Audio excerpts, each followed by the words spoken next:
اللهم صل على سيدنا محمد وعلى آل سيدنا محمد وأصحاب سيدنا محمد وبارك وسلم عليهم. اللهم يا رب صل وسلم دائما أبدا على حبيبك خير الخلق كلهم. جزا الله تعالى عنا محمدا صلى الله عليه وسلم بما هو أهله. أعوذ بالله من الشيطان الرجيم. بسم الله الرحمن الرحيم. آج ہمارا سبق ہے سورہ بقرہ آیت نمبر 26 سے آیت نمبر 29 تک. انشاءاللہ کوشش کریں گے کہ یہ پورا مضمون مکمل ہو جائے. تو ان آیات کی پہلے ہم تلاوت کر لیتے ہیں حسب ترتیب. اعوذ باللہ من الشیطان الرجیم. بسم اللہ الرحمن الرحیم. ان اللہ لا يستحی ان يضرب مثلا ما بعوضة فما فوقها فأما الذين آمنوا فيعلمون أنه الحق من ربهم وأما الذين كفروا فيقولون ماذا أراد الله بهذا مثلا يضل به كثيرا ويهدي به كثيرا وما يضل به إلا الفاسقين الذين ينقضون عهد الله من بعد ميثاقه ويقطعون ما أمر الله به أن يوصل ويفسدون في الأرض أولئك هم الخاسرون. كيف تكفرون بالله وكنتم أمواتا فأحياكم ثم يميتكم ثم يحييكم ثم إليه ترجعون. هو الذي خلق لكم ما في الأرض جميعا ثم استوى إلى السماء فسواهن 7 سماوات وهو بكل شيء عليم. صدق الله العظيم. یہاں تک تو ان 4 آیات کی تلاوت ہوئی. پیچھے آپ نے پچھلی آیات کے مضمون کے سلسلے میں آپ کے ذہن میں ہوگا کہ اس رکوع کے آغاز سے یا ایھا الناس اعبدوا ربکم الذی خلقکم، جو پچھلی نشست میں ہمارا سبق تھا، وہاں سے اللہ تعالیٰ نے تمام لوگوں کو خطاب کر کے، تمام لوگوں کو خطاب فرما کر اپنی کچھ نعمتوں کا ذکر فرمایا تھا، اور پھر لوگوں کو اس بات کی تلقین کی تھی اور یہ احساس دلایا تھا کہ تمہیں صرف اسی ایک اللہ کی عبادت کرنی چاہیے جس نے اس ساری دنیا کو بنایا، جس نے تمہارے لیے مختلف انتظامات کیے. اس سے پہلی والی آیت جو ہمارا سبق ہے، اس سے پہلی والی آیت میں 3 چیزیں خاص طور سے ذکر کی گئی ہیں، کہ بلکہ آپ سمجھیں کہ 2-3 آیات میں 3 چیزیں بطور خاص ذکر کی گئی ہیں. ہم آئے کہاں سے، یعنی ہمارا آغاز کہاں سے، ابتدا ہماری کہاں سے ہے، اور اس سے پہلے ہم کیا تھے. یہ تو ایک بات ہوئی. دوسری بات کہ ہمارا ذریعہ معاش کیا ہے، ہماری غذا کیا ہے، ہم کیا کھائیں. اس کے سلسلے میں فرمایا تھا وَأَنزَلَ مِنَ السَّمَاءِ مَاءً فَأَخْرَجَ بِهِ مِنَ الثَّمَرَاتِ رِزْقًا لَكُمْ وغیرہ الی آخرہ. پھر تیسرے نمبر پہ ہمارا انجام کیا ہوگا معاد کے سلسلے میں، یعنی اخروی انجام کیا ہوگا. پھر فرمایا تھا جو لوگ کفار ہیں ان کے لیے جہنم ہے اور ایمان والوں کے لیے جنت ہے.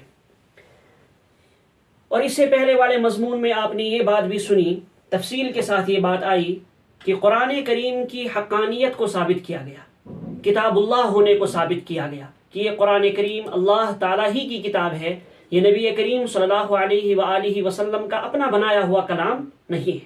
اس پر دلیل بھی پیش کی گئی تھی، چیلنج دیا گیا تھا.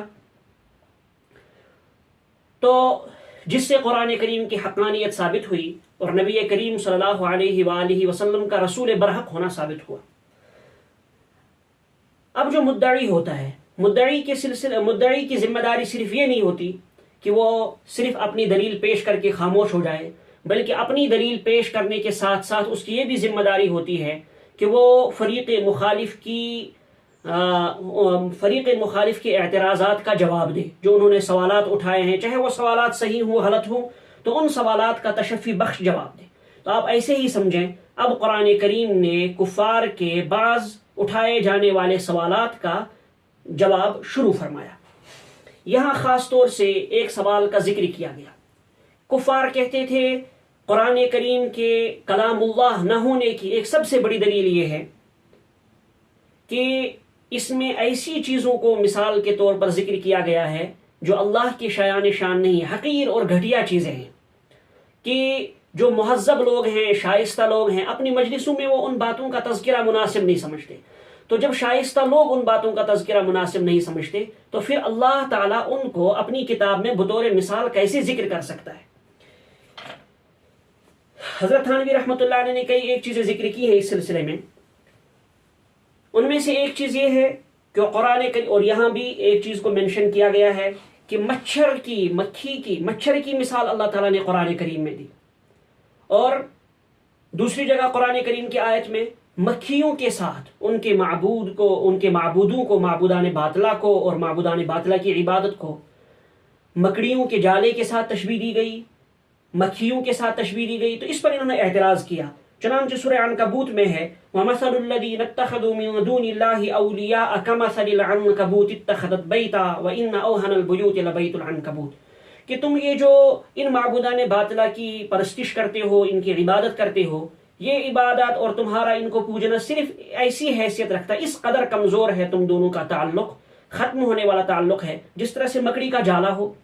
اسی طرح سورہ حج میں فرمایا ان الذين تدعون من دون الله لن يخلقوا ذبابا ولو اجتمعوا له وان يسلبهم الذباب شيئا لا يستنقذوه منه ضعف الطالب والمطلوب، کہ جن معبودوں کی وہ پرستش کرتے ہیں، بتوں کی جن کی وہ پوجا کرتے ہیں، ان کے بارے میں فرمایا تو وہ تو کوئی قدرت ہی نہیں رکھتے، حتیٰ کہ ان کے اوپر اگر کوئی مکھی بیٹھ جائے تو وہ اس مکھی کو اپنے اوپر سے بھگا نہیں سکتے. اگر ان کے سامنے کھانا رکھا جائے، کوئی اٹھا کر لے جائے وہ کھانا تو اس کھانے کو واپس نہیں لے سکتے وغیرہ. تو گویا ان کے معبودان باطلہ کو اور ان کی عبادت کو مکھی اور مچھر وغیرہ سے تشبیہ دی گئی. اس پر ان لوگوں نے اعتراض کیا کہ یہ اللہ کا کلام کیسے ہو سکتا ہے، اس قدر گھٹیا مثالیں اور اس قدر بازاری مثالیں بیان کی گئیں. حضرت تھانوی رحمۃ اللہ علیہ نے خلاصے کے طور پر ان باتوں کا ایک بہت آسان سا جواب دیا. فرمایا مثال کے لیے ضروری ہے کہ وہ ممثل لہو کے مطابق ہو، یعنی جو مثال پیش کی جا رہی ہے، جس چیز کی مثال پیش کی جا رہی ہے وہ اس کی وضاحت کر رہی ہو. بس مثال کا صرف یہی مقصد ہے. اب جو شخص مثال بیان کرنے والا ہے اس کی کیا قدر و منزلت ہے، اس کے مرتبے کے مطابق مثال کا ہونا یہ ضروری نہیں ہے. تو چلیے پہلی آیت کا ترجمہ کرتے ہیں آج کے سبق کی، یعنی آیت نمبر 26. ان اللہ لا یستحی، بلا شبہ اللہ تعالیٰ شرماتے نہیں ہیں. استحیا یستحی شرمانا، اللہ تعالیٰ شرماتے نہیں ہیں اس بات سے، ان یضرب، اس بات سے، یضرب مثلا ما بعوضۃ فما فوقها، ان یضرب مثلا ما، کہ وہ کسی بھی چیز کی مثال بیان کریں، بعوضۃ فما فوقها، چاہے وہ مچھر ہو یا مچھر سے بڑی کوئی حقیر چیز ہو، یعنی مچھر سے بھی کمتر کوئی چیز ہو، اللہ تعالیٰ اس کی مثال بیان کرنے سے شرماتے نہیں ہیں. فَأَمَّا الَّذِينَ آمَنُوا، کیوں؟ اس لیے کہ جب اللہ تعالیٰ نے وہ مثال بیان کی ہے، اب دو گروہ ہوں گے. ایک گروہ تو ایمان والوں کا ہوگا، وہ دل و جان سے اس کو قبول کرے گا، اس طرح کی خرافات ان کے ذہن و دماغ میں آئیں گی ہی نہیں. اور جو کفار ہیں ان کو تو انکار کرنا ہی ہے، چاہے کچھ بھی ہو، وہ تو صرف بہانے تلاش کرتے ہیں. تو گویا یہ مثال ان کے لیے گمراہی کا سبب ہے اور ایمان والوں کے لیے ایمان میں اور یقین میں اضافے کا سبب ہے. فرمایا فَأَمَّا الَّذِينَ آمَنُوا، چنانچہ وہ لوگ جو ایمان والے ہیں، فَيَعْلَمُونَ أَنَّهُ الْحَقُّ مِن رَبِّهِمْ، فَيَعْلَمُونَ تو وہ یقین رکھتے ہیں اس بات کا، أَنَّهُ الْحَقُّ مِن رَبِّهِمْ کہ یہ مثال برحق ہے ان کی رب کی جانب سے، یعنی ٹھیک مثال ہے. وَأَمَّا الَّذِينَ كَفَرُوا، اور رہے وہ لوگ جو کافر ہیں جنہوں نے کفر کیا، فَيَقُولُونَ سو وہ کہیں گے، ماذا اراد اللہ، کیا چاہا ہے اللہ تعالیٰ نے، بہذا مثلا، اس مثال کے ذریعے سے، یعنی اللہ تعالیٰ اس گھٹیا چیز کی مثال بیان کر کے کیا کہنا چاہتے ہیں. تعجب کا اظہار کریں گے اور استہزاء کریں گے اللہ کے اس کلام کا، یہ کہنے کی کوشش کریں گے کہ یہ اللہ کا کلام نہیں ہے، کیونکہ پھر اس طرح کی گھٹیا مثالیں بیان نہ کی جاتی. اللہ تعالیٰ نے فرمایا یضل بہ کثیرا، اللہ گمراہ کر دیتے ہیں ان جیسی مثالوں کے ذریعے سے بہت سے لوگوں کو. یہ مضمون پہلے آ چکا ہے. اللہ کے گمراہ کرنے کا مطلب کیا ہے؟ کوئی یہ نہ سمجھ لے پھر تو ان کی کوئی خطا ہی نہیں جب اللہ ہی نے ان کو گمراہ کیا ہے. وہ جو ایمان لانے، ایمان کو قبول کرنے کی جو صلاحیت تھی، اس صلاحیت کو خود انہوں نے اپنے ہاتھ سے ضائع کر دیا، انکار کر کر کے۔ حضرت تھانوی رحمۃ اللہ نے یہاں ایک دو مثالیں بڑی اہم ذکر فرمائی ہیں، میں ان کی طرف نہیں جاؤں گا، بات لمبی ہو جائے گی۔ تو گویا جس مقصد کے پیش نظر اللہ تعالیٰ نے اس کلام کو نازل فرمایا، وہ مقصد تو انہوں نے لیا نہیں، اس مقصد کے لیے تو انہوں نے قرآن کریم کی ان آیات کو استعمال کیا نہیں، بس اپنے عناد اور اپنی ہردرمی کی وجہ سے اس کی مخالفت پر تل گئے۔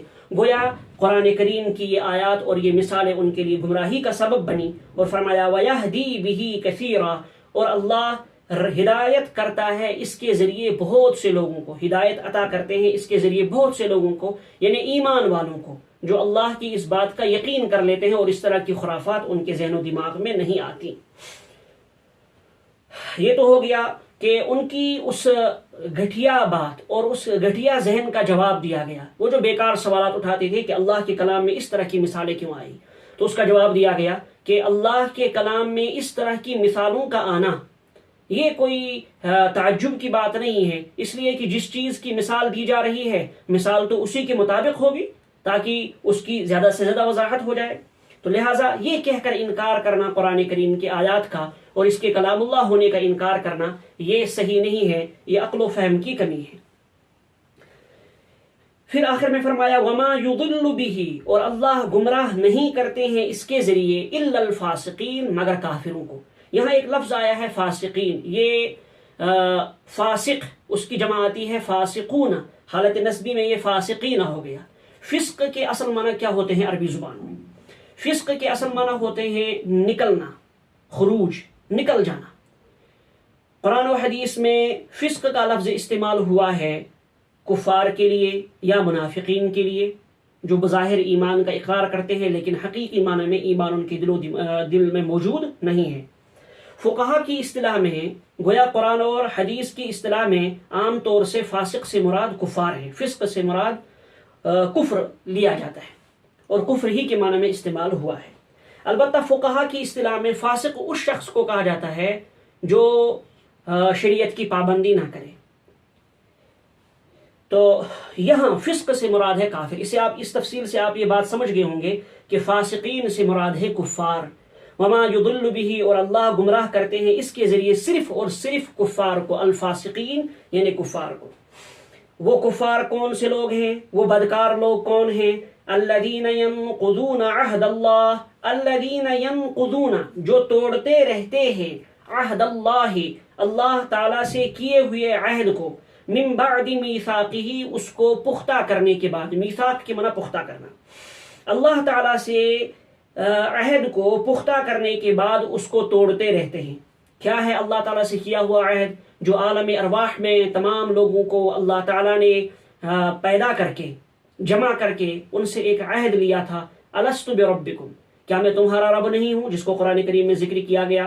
سب لوگوں نے بیک زبان کہا بلا، قالوا بلا، سب لوگوں نے کہا کیوں نہیں، یقیناً آپ ہمارے رب ہیں۔ گویا عہد الستو میں اس میدان میں تمام لوگوں نے اقرار کیا کہ آپ ہی ہمارے رب ہیں۔ یہاں آنے کے بعد کفر میں مبتلا ہو کر ان لوگوں نے انکار کیا، اللہ تعالیٰ سے کیے ہوئے اس وعدے کو توڑ دیا۔ فرمایا یہ وہی لوگ ہیں، یہی لوگ کافر ہیں جنہوں نے اللہ سے کیے ہوئے عہد کو پختہ کرنے کے بعد توڑ دیا۔ عہد سے مراد وہی عہد الستو جو سب لوگوں نے وہاں کیا تھا۔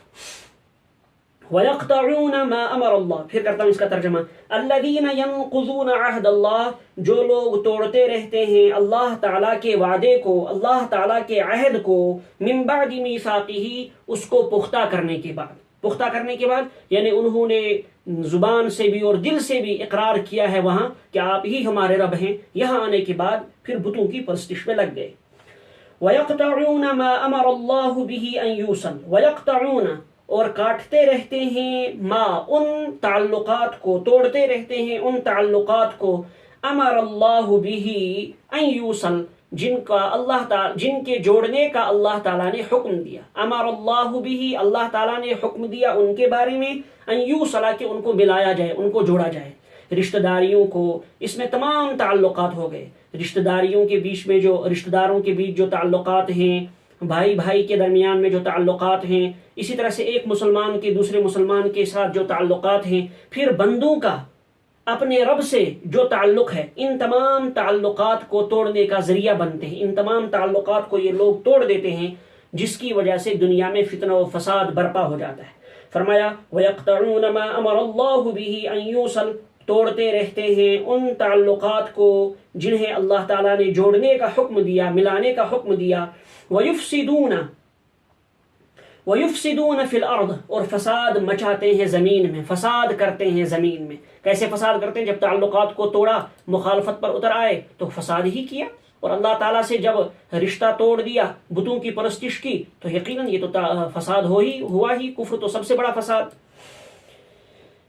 فرمایا اولئک هم الخاسرون، یہی لوگ گھاٹے میں ہیں، یہی لوگ خسارے والے ہیں. یہاں تک تو ہو گیا، پہلے ان کے اعتراض کا جواب دیا گیا، پھر انہیں احساس دلایا گیا کہ تم اللہ سے وعدہ کیے ہوئے ہو. عہد الستو میں تم نے اللہ سے وعدہ کیا ہے اس میدان میں کہ ہم آپ ہی کے بندے ہیں، آپ ہی کی عبادت کریں گے. یہاں آنے کے بعد تم اس وعدے کو بھول گئے. یہ مناسب نہیں ہے، یہ صحیح نہیں ہے، یہ گھاٹے اور نقصان کی بات ہے. آگے پھر اللہ تعالیٰ نے اپنی کچھ نعمتیں یاد دلائیں، بندوں پر کیے ہوئے احسانات کو یاد دلایا، تاکہ انہیں کچھ شرم آئے کہ اللہ جس نے ہم پر بے شمار احسان کیے ہیں، ہمیں اسی اللہ کی عبادت کرنی چاہیے. فرمایا کیف تکفرون باللہ، کس طرح تم انکار کر سکتے ہو اللہ تعالیٰ کا، یعنی تمہیں انکار نہیں کرنا چاہیے. اللہ کے تم پر بے شمار احسانات ہیں، ان احسانات کے ہوتے ہوئے تمہیں انکار نہیں کرنا چاہیے. کیف تکفرون باللہ، کیسے تم انکار کر سکتے ہو اللہ تعالیٰ کا. وکنتم امواتا فاحیاکم، وکنتم امواتا، جبکہ تم بے جان تھے، فاحیاکم، اس نے تم میں جان ڈال دی، یعنی تمہارا وجود ہی نہیں تھا. اللہ تعالیٰ نے تمہارے اندر تمہیں پیدا کر کے، پھر تمہارے اندر جان ڈال کے تمہیں وجود بخشا. ثم یمیتکم، پھر وہ اللہ تعالیٰ تم کو موت دے دے گا، دوبارہ تمہاری جان نکال لے گا. پھر جب تم دفن کر دیے جاؤ، آخرت میں میدان محشر میں تم کو دوبارہ میدان محشر کے لیے جمع کیا جائے گا. ثم یحییکم، پھر وہ تم کو دوبارہ زندہ کرے گا اللہ تعالیٰ. ثم الیہ ترجعون، پھر اسی کی طرف تم لوٹائے جاؤ گے، اسی کی طرف تم واپس آؤ گے. تو جس اللہ نے تم پر اتنے سارے احسانات کیے ہیں، تمہارے لیے مناسب یہ تھا کہ تم اسی اللہ کی عبادت کرتے، اسے چھوڑ کر دوسروں کی طرف متوجہ نہ ہوتے. میرے خیال سے بس آج ہم یہیں تک مضمون رکھتے ہیں. اس سے اگلا مضمون ہے وہ تھوڑا سا تفصیلی ہے، اس کو دیکھیں گے انشاءاللہ اگلی نشست میں. ایک مرتبہ میں پھر تھوڑا سا مفہوم بیان کرتا ہوں اور آیت کا تھوڑا سلیس ترجمہ کرتا ہوں، ان آیات کا، 3 آیات کا. ان اللہ لا یستحیی ان یضرب مثلا ما بعوضۃ فما فوقها، بلا شبہ اللہ تعالیٰ نہیں شرماتے ہیں اس بات سے کہ وہ مثال بیان کریں مچھر کی، یا مچھر سے بڑی ہوئی کسی چیز کی، مچھر سے بڑی ہوئی یعنی اس سے بھی کم تر کسی چیز کی. فَأَمَّا الَّذِينَ آمَنُوا فَيَعْلَمُونَ أَنَّهُ الْحَقُّ مِنْ رَبِّهِمْ، چنانچہ جو لوگ ایمان رکھتے ہیں وہ یقین کریں گے کہ یہ مثال ٹھیک ہے ان کے رب کی جانب سے، یعنی برحق ہے اور ٹھیک موقع و محل کے مطابق ہے. وَأَمَّا الَّذِينَ كَفَرُوا فَيَقُولُونَ مَاذَا أَرَادَ اللَّهُ بِهَذَا مَثَلًا، اور جو لوگ کافر ہیں، جو لوگ کافر ہیں وہ کہیں گے ماذا اراد اللہ بہذا مثلا، اللہ تعالیٰ نے اس مثال سے کیا چاہا ہے، یعنی یہ مثال بیان کر کے اللہ تعالیٰ کیا کہنا چاہتے ہیں، کیا مقصد ہے اللہ کا. گویا اس کے ذریعے یہ اعتراض کریں گے قرآن کریم پر، اور چاہیں گے اور یہ ثابت کرنا چاہیں گے کہ یہ اللہ کا کلام نہیں ہے. فرمایا یضل بہ کثیرا ویہدی بہ کثیرا، اللہ گمراہ کر دیتے ہیں اس قرآن کے ذریعے سے یا ان مثالوں کے ذریعے سے بہت سے لوگوں کو. ویہدی بہ کثیرا، اور ہدایت بخشتے ہیں بہت سے لوگوں کو. میں نے بتایا آپ کو گمراہ کرنے کا کیا مطلب ہے، یعنی خود انہوں نے اپنی انانیت کی وجہ سے، ہڑ دھرمی کی وجہ سے ان باتوں کا انکار کیا، اللہ کی آیات کا انکار کیا، اور اس قدر انکار کیا کہ ان کی وہ ایمان لانے کی صلاحیت، ایمان کو قبول کرنے کی صلاحیت ختم ہو گئی. جیسے کوئی آدمی کسی دوائی کا بہت زیادہ استعمال کرتا ہے تو پھر اس کا وہ احساس ہی مر جاتا ہے، اسے احساس ہی نہیں ہوتا پھر اس دوائی کا. اسی یہی حال ان لوگوں کا ہے کہ اس صلاحیت کو ہی انکار کر کر کے انہوں نے ختم کر دیا. وَيَهْدِي بِهِ كَثِيرًا، بہت سے لوگوں کو اللہ اس کے ذریعے ہدایت دیتے ہیں، یعنی ایمان والوں کو. وَمَا يُضِلُّ بِهِ إِلَّا الْفَاسِقِينَ، اللہ تعالیٰ اس کے ذریعے سے صرف اور صرف کافروں کو گمراہ کرتے ہیں. کافر کون لوگ ہیں؟ الذین ينقضون عہد اللہ من بعد میثاقہ، جو توڑتے رہتے ہیں اللہ تعالیٰ سے کیے ہوئے وعدے کو اس کو پختہ کرنے کے بعد. وَيَقْطَعُونَ مَا أَمَرَ اللَّهُ بِهِ أَن يُوصَلَ وَيُفْسِدُونَ فِي الْأَرْضِ، اور توڑتے رہتے ہیں ان تعلقات کو جنہیں اللہ تعالیٰ نے جوڑنے کا حکم کیا اور زمین میں فساد مچاتے ہیں. اولئک هم الخاسرون، یہی لوگ گھاٹے میں ہیں، نقصان والے ہیں. کیف تکفرون باللہ وکنتم امواتا فاحیاکم، کس طرح سے تم انکار کر سکتے ہو اللہ کا، یعنی تمہیں انکار نہیں کرنا چاہیے اللہ کا. وکنتم امواتا فاحیاکم، حالانکہ تم بے جان تھے، اس نے تم میں جان ڈال دی. ثم یمیتکم ثم یحییکم، پھر وہ تم کو موت دے گا پھر دوبارہ زندہ کرے گا، یعنی میدان محشر کے لیے. ثم الیہ ترجعون، پھر تم سب کے سب اسی کی طرف لوٹائے جاؤ گے، یعنی اللہ ہی کے پاس جانا ہوگا. جو نافرمان ہوں گے وہ جہنم میں جائیں گے، جو ایمان والے ہوں گے وہ جنت میں جائیں گے. بس آج کا مضمون یہیں پر مکمل کیے دیتے ہیں. السلام علیکم ورحمۃ اللہ.